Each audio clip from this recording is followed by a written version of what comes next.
চাই, ধানের শীষে ভোট চাই।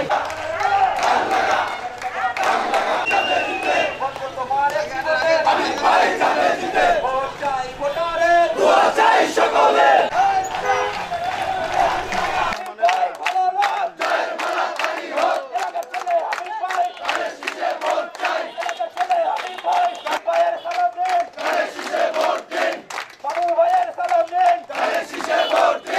আজকে আমরা মিছিলের মাধ্যমে সবাইকে জানিয়ে দিলাম আগামী 9 ফেব্রুয়ারি আমাদের চেয়ারম্যান জনাব তারেক রহমান বাসাবো মাঠে এক নির্বাচনী জনসভায় উপস্থিত হবেন।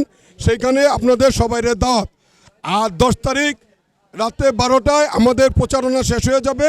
এই কারণে 10 তারিখ 8টা বাজে আমরা সবুজবাগ থানার পক্ষ থেকে এক নির্বাচনী মিছিল অনুষ্ঠিত হবে। সেখানেও আপনারা সবাই উপস্থিত থাকবেন এই আশাবাদ ব্যক্ত করে সবাইকে 12 তারিখের নির্বাচনে সকাল সকাল ভোট কেন্দ্রে উপস্থিত হয়ে ধানের শীষে ভোট দেওয়ার অনুরোধ জানানো হইল।